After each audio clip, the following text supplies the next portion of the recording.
Y'all, welcome back to the BTB Show. Today, we're recording this on Friday, a couple days before the All-Star break, so no games to talk about, no big performances to spotlight.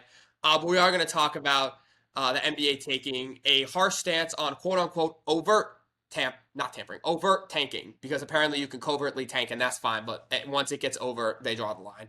Adam Silver docked the Utah Jazz $500K for the shenanigans of resting Jaren Jackson Jr., Lowry Markkanen, and Yusuf Nurkic, and he bought the Pacers $100K. I'm not 100% sure why, because they're still trying. They're actually decent. I don't know. They may have just been. I got you. It's because of the sitting of Pascal Siakam last second. I think it was the other. Okay, yeah. Well, it was 2 nights ago. It was a violation of the rules, and they previously violated it before. So now, now the fine hit. They did some shenanigans with Siakam. I don't know why. There's nothing here about the Wizards literally just sitting half their roster, but yeah, apparently, decay. Ooh, spooky season. I've witnessed tanking for the last 15 years of my life. I've seen the Philadelphia 76ers win under. Would they go 12 and whatever? I've seen bad tanking before. What's the process? Exactly. But this version of tanking, now that we have social media and it's so the NBA is under such a microscope now because there's TikTok, Instagram Reels, YouTube Shorts. It's so easy to see it now. And now that these stories are coming out, we're AD hand/groin, we're gonna probably sit him for the year. Waiting for the Trae Young to come out. Yeah, his quad's not healing properly. We're probably just gonna shut him down for the year. It's just come on now. It's so obvious. They're clearly not that hurt. We were just talking about before the pod. The Jaren Jackson thing is nuts, bro.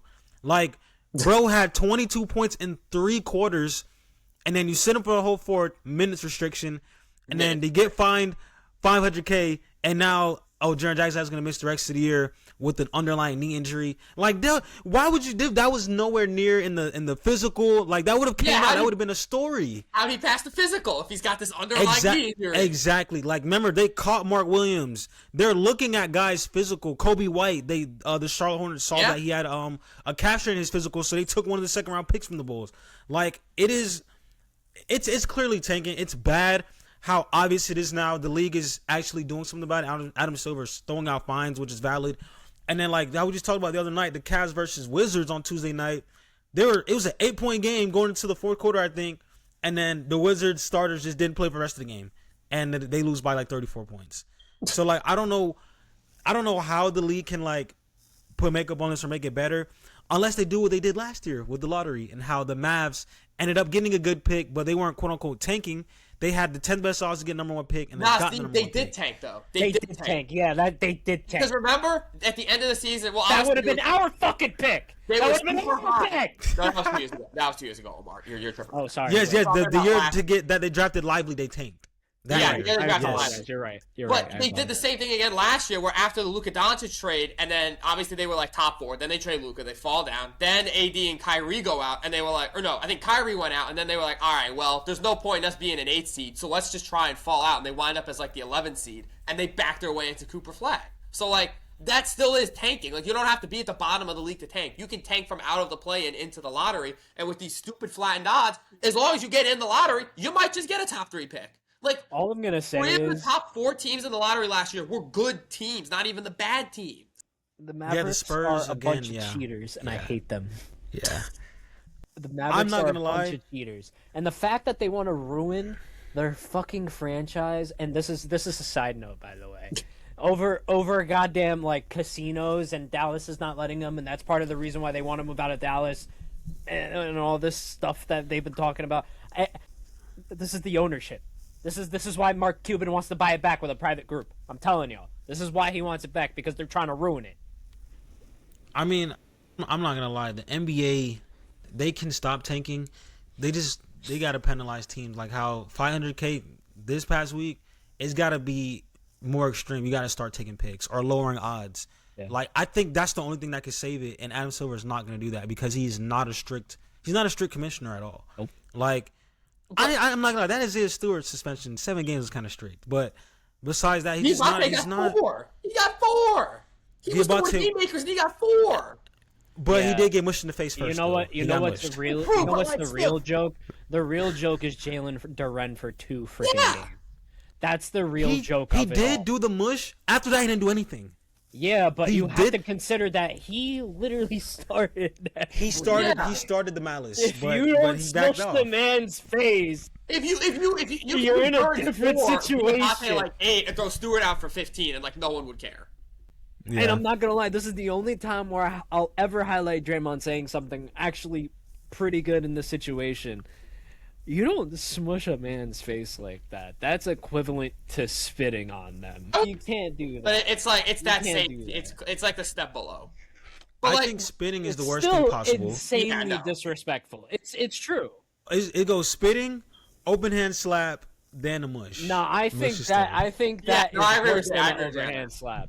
I think it is worse than an overhand slap because you gotta put power into that. You gotta put power into the slap. With the mush, you're just man, get the fuck out of my face. Yeah, but the slap hurts more. And it's more embarrassing, like, bitch. In my opinion, it's more disrespectful to smush the man's face. No, they're both bad. But like, if I gotta rank them, I gotta go spit first. I'm gonna go open hand. Musa and Jalen Duren should have gotten each 4 games. I agree with that one. I think each of them should have gotten 4 games, and that was it. Okay, Isaiah Stewart should have been 11 games. I'm sorry. But yeah, you said like they gotta start being harsh to fix the tanking thing. Like, okay, obviously we all agree, but like the Jazz are gonna be smart now. Like they just we saw it. They got hit the 500K for resting him in the 4th. So now they're just not gonna play him at all. How do you stop that? Like, how do you prevent teams from just probably not inventing injuries, but just being like, oh, dude has this underlying knee injury that, like, he would have never needed surgery for, but, like, we're just going to go in and do surgery anyway so he can sit the season. Like, you can invent injuries. Unless you, like, how are you going to prevent that? Like, is the NBA going to now fine him $1 million for this Jaren Jackson surgery? Because then the players union, the Jazz are going to be like, we're trying to take care of our players. We see an injury concern. We're trying to help him, and you're fining us? But so, like, what do you do then? Where did this come from? This dude was hooping. In 3 quarters, in 2 Jazz games he played, in 3 quarters he had like 22 points and 24 points. He's playing amazing basketball, and then it's like, oh, he has this underlying knee thing. This just has Danny Ainge's. So then you're going to say, okay, so if a player has a great game and then the next game tears his ACL, I can't do surgery on him because he had 40 the last game? Like, I'm playing devil's advocate to be annoying right now. Like still, like, when you, like, how, like, it's sadly way too objective, and the NBA, like, they're always going to be skirting the corners. Yeah. They'll just be like, oh, okay, we'll just not play our players. And then when you, like, say they're inventing injuries, they'll be like, we're just trying to protect our players. What's the harsh reality of the Saw is I really do feel like there's no real solution to this. While I understand and also feel like Adam Silver is not doing enough to actually penalize these teams, I think that is true. However, I don't see it really working. Earlier, there was a report by Shams saying that like there was like discussions about like a possible tournament style situation where the team that wins gets the #1 pick, and then I'm just like, then you're really screwing the really bad team. Right, which is the point. That's why I think. What are we doing? I think we should just go back to the way the lottery was 15 years ago. Just go back to the non-flattened odds. Just do the 25 for the worst team, 19 for the second worst team, 15. Follow the just NFLs. Unflatten the odds so that the bad teams, at least when they tank, they'll get the good pick. Yeah, like no, like Omar, there's no other way to do it.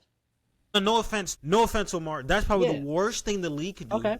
Because say they go by record, teams are absolutely going to keep tanking. So that's out of the question. Yeah, so, that's Brooklyn's going to 182 if they know they can guarantee. Then what stops the NFL teams from tanking? Let me ask you that. Bro, the NFL is different. It's non-guaranteed contracts in the NFL. So NFL players are playing for their lives. Like they can't go out there and tank. But NFL players, they get like Justin Jefferson. Probably got 5 years, $212 million, only $130 million guaranteed. He has to get incentives and build up to the $212 million. NBA contracts are 95% fully guaranteed. Not only that, but there's way fewer games in the NFL. So like, teams spend less of the year outside the playoff picture, and also, it's like there's fewer games, and in the NFL, teams turn around way quicker. Like you don't get as many teams as in the NBA that go into a season knowing they're going to be bad. There are a few. Shout out the Raiders, but like the Patriots won like and the Giants for a little while. The Jacksonville Jaguars won like 4 games last year, but like in the NFL, you draft well and have a good free agency, you can win 12 games. So like fewer teams go into the season expecting to tank. So basically, if you wind up being bad, by the time you come to that realization, the season's already 3/4 the way over. So like. You don't get this thing in the NBA where we knew going in Brooklyn, Washington, the Kings to a degree, the Pelicans, like we knew they were going to be bad. We knew they weren't trying to be good because you can turn around way quicker in the NFL. So it's like, okay, we can we can just do it based on record. But in the NBA, you'd get 5 teams who don't win 8 games, like straight up. So like that's why I'm like you gotta unflatten the odds to make sure that the bad teams are actually getting the good picks so they don't wind up tanking year after year. The only thing worse than tanking is tanking, then getting screwed over in the draft, getting the 6th pick, and then you have to tank the next year. Let's at least make sure that the bad teams have good odds to get the top picks so they don't have to tank year after year. That's my opinion. I don't think there's any other way to do it. That would like fix tanking, but I don't know. What do y'all think? Like, I don't. Yeah, that is the only way. Like a team, like I'm gonna use my team, my Chicago Bulls for an example. The Bulls are really bad, but they're not tanking still. They thought they made good moves. They are tanking right now. Well, yeah, right now they're tanking, but like the Bulls are always like fake doing moves to make it seem like they want to be in the mix when they don't want to be in the mix at all. Like they have literally 7 guards on their team. They don't want to be good. Right, they're trying to lose, but they're not making it as obvious as a Wizards, a Jazz, or Pacers. Like they're not just flat out sitting guys who are important who can help them win the game. So like Max said, the odds just have to be the same 1 through 14. It literally should be the same 1 through 14. Even if the 14 team is who's a good team that's like... That's not at all what I'm saying. No. What are you saying exactly then? I'm saying go back to the odds the way they were like 10 years ago before they did the 14, 14, 14. I'm saying go like the 25, 19, 15, 13, 12, 10, 9, like... They did used to do that, bro. They used to do that. And now it was a good balance of like the bad teams still got the good picks. Like when Philly was bad, they always got a top 3 pick. When the Bulls were bad, they got the number 1 pick and I think they jumped for that, so that's a bad example. But like the bad teams more often than not got the top picks, but it wasn't guaranteed. It wasn't like a straight 1-to-1. We're still doing that, Max. That's not enough incentive to make a team want to be good. They know they're still gonna get, even if it's not the first. Damn, I'm not gonna get AJ, but I'm still probably gonna get Cam Boozer. Like that's. And with that, guys, let us know what you guys think in the comment section. This is the BTB Show, your favorite